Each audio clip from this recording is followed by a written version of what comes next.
Aujourd'hui, on part en voyage. Je préviens tout de suite, on va aller loin. Plus loin que ce que vous pouvez imaginer. Avec pour objectif de trouver de la vie, là-bas en dehors de notre système solaire, peut-être même en dehors de notre galaxie, qui sait. Et pour nous, tout commence à bord de ce vaisseau, qui sera notre moyen de transport pour aller là où bon nous semble. À travers le hublot, la Terre s'éloigne déjà. C'est fou comment elle nous paraît minuscule, presque fragile.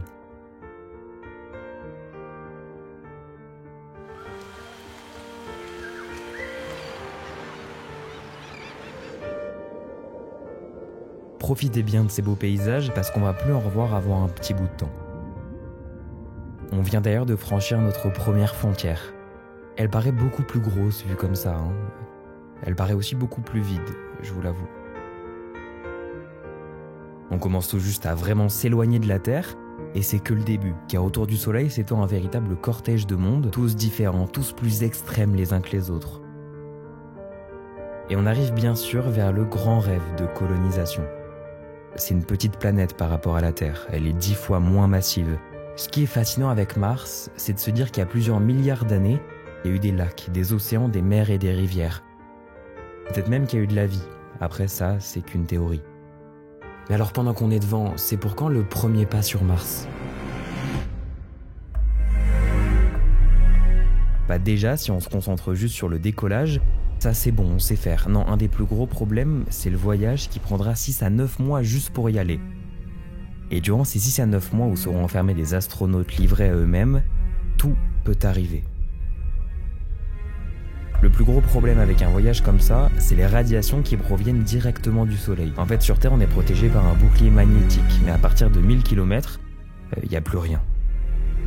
Et recevoir autant de radiations, ça détruit l'organisme petit à petit. Mais ça, c'est que le voyage. Il faut aussi créer un vaisseau capable d'atterrir et de redécoller, puis bien sûr l'habitacle dans lequel ils vont passer 12 à 18 mois. En gros, pour envoyer des hommes sur Mars, quasi tout est à créer. Regardez, on s'approche déjà de Saturne. Faut quand même avouer qu'avec ses anneaux, elle a une certaine aura.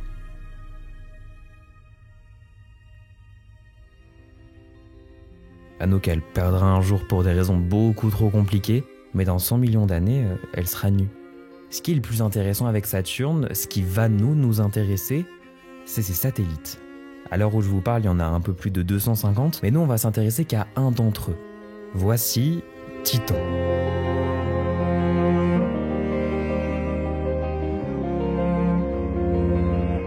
C'est une énigme complète.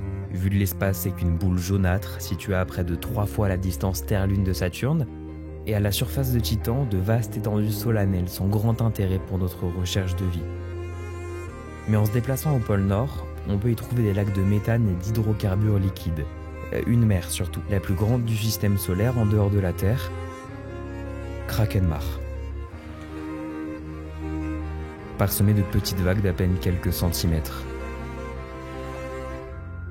Mais pourquoi Titan est aussi intéressante ? Pour comprendre ça, va falloir qu'on retourne en juin 2010, lorsque les scientifiques qui analysent les données de la mission Cassini trouvent dans son atmosphère une anomalie.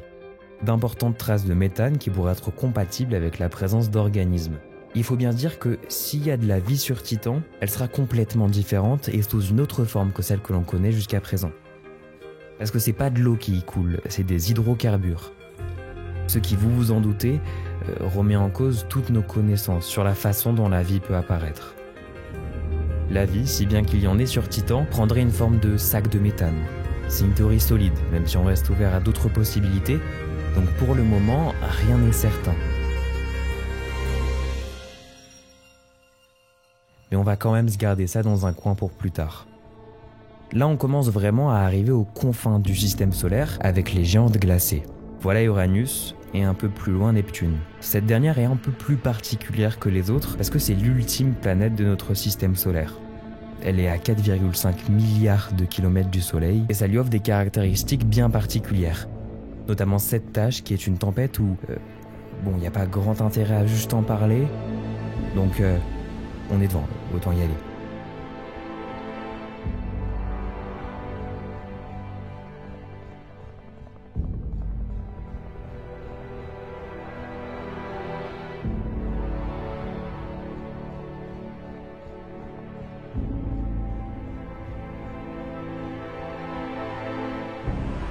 Au début, il n'y a que du gaz. Voilà, là on arrive au moment intéressant. La tempête la plus puissante du système solaire, avec des vents allant jusqu'à 2100 km/h.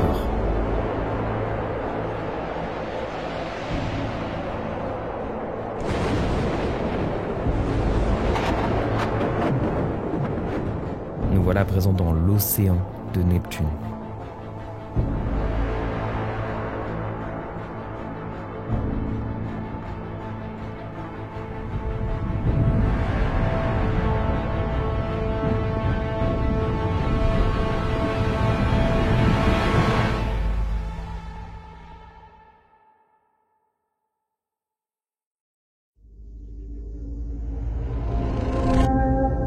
Dans l'espace un peu plus loin, on retrouve Pluton. Une planète naine, c'est-à-dire qu'elle possède une forme sphérique et qu'elle est en orbite quasi circulaire autour du Soleil. Pluton est la dernière frontière qui nous raccroche encore à notre système. On va avancer un peu, et je vous préviens, avancer un peu ici, c'est avancer beaucoup. Pour preuve, notre premier saut dans le temps dure 35 millions d'années. Juste le temps de laisser l'humanité se développer un peu, pour rejoindre quelque chose de vraiment intéressant.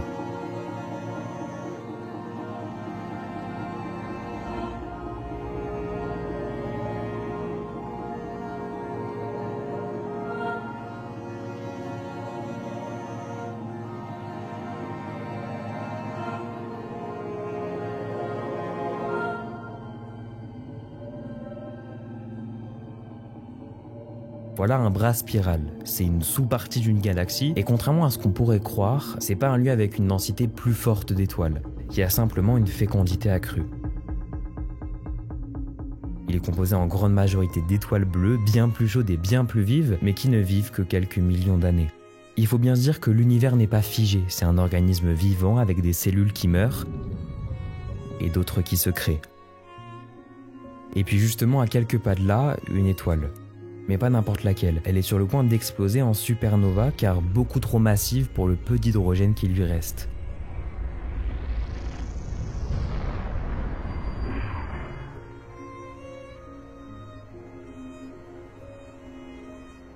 Les supernovas, ça joue un rôle essentiel pour le bon fonctionnement de l'univers, en permettant par exemple la naissance de nouvelles étoiles grâce à son onde de choc. Mais nous, ce qui nous intéresse, c'est cet article de la NASA, qui théorise la façon dont les supernovas créent la vie telle que nous on la connaît. De ce qu'on en sait, la vie nécessite 6 éléments fondamentaux, et 5 d'entre eux proviennent des explosions de supernovas. Et ça redéfinit toute notre compréhension de la vie à travers le cosmos. J'ai d'ailleurs l'étrange impression qu'on se rapproche de plus en plus vers notre objectif.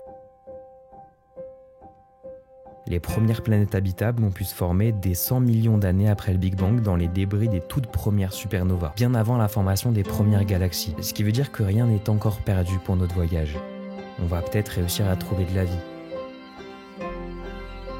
D'ailleurs, on s'approche petit à petit du centre de notre galaxie, composée de milliards d'étoiles, toutes les unes sur les autres. Il y a presque trop de lumière en fait. Enfin, juste derrière, dans un recoin bien visible de notre Voie lactée, on y trouve Sagittarius A. Un trou noir supermassif pesant à lui seul 4 millions de fois la masse du Soleil. Il en impose, je vous l'accorde. Il est tellement lourd, tellement compact, qu'il empêche toute forme de lumière de s'en libérer. Autour, c'est des spirales de gaz chauffées à des millions de degrés et toute notre galaxie tourne autour de ce seul point. D'ailleurs, devinez quoi?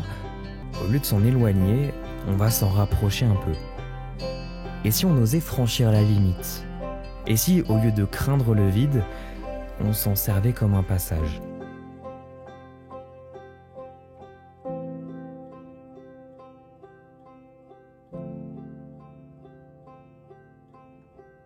La Voie lactée est derrière nous. Tout ce qu'on a vu jusqu'ici tient dans ce petit disque étonnamment lumineux.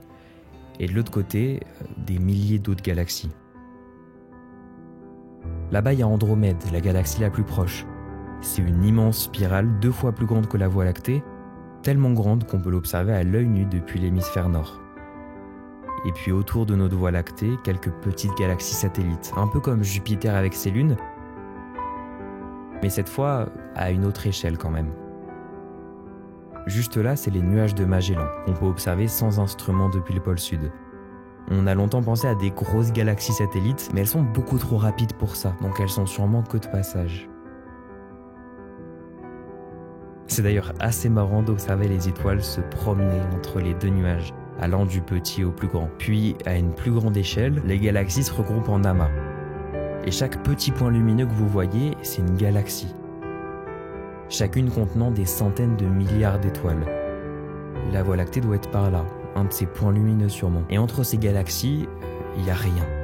Pas d'étoiles perdues au milieu de nulle part, pas de planète à la recherche d'un système, juste le vide. Et nous, indirectement.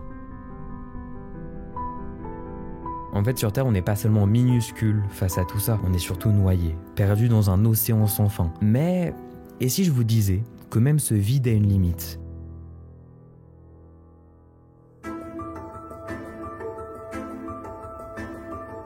Si on regarde plus loin, bien plus loin encore, il y a un horizon. Une sorte de frontière qui marque la fin de tout ce qu'on peut voir. En fait, de ce qu'on en sait, ça fait 13,8 milliards d'années que l'univers existe. Et cette sorte de bordure, c'est la fin de l'univers observable. C'est-à-dire que dépasser cette limite, la lumière ne nous est pas encore parvenue depuis le Big Bang. Et derrière se trouve la plus ancienne des lumières, le fond diffus cosmologique. C'est une sorte d'écho du Big Bang que n'importe qui peut entendre n'importe où dans l'univers. Un peu comme une photo de l'époque où l'univers n'était qu'un bébé. D'ailleurs, et si on s'en servait pour remonter dans le temps et réimaginer à quoi le Big Bang aurait pu ressembler ? Un point bien plus petit qu'une tête d'épingle, avec une densité et une chaleur infinie. C'est difficile d'imaginer l'énergie présente à ce moment-là. Et c'est que 380 000 ans après le Big Bang, que l'univers devient assez froid pour que les premiers atomes se forment. Les premières étoiles s'allument, et c'est les réactions chimiques se déroulant dans leur noyau qui vont créer de nouveaux atomes, comme l'azote ou le carbone, tous deux des éléments essentiels à la vie sur Terre. Aujourd'hui, le Big Bang est la théorie la plus solide, celle qui colle le mieux aux observations menées par les scientifiques, et aucune découverte n'a pu le contrer. On est allé dans les coins les plus reculés, on a contemplé l'infini, mais peut-être que le plus important, il se trouve pas là-bas, mais chez nous. Un chez nous qui a malheureusement bien trop changé depuis qu'on est parti. L'immensité du cosmos ne rend peut-être pas la Terre insignifiante, elle la rend précieuse. Finalement, au milieu de l'absurde, c'est peut-être la seule chose qui ait du sens.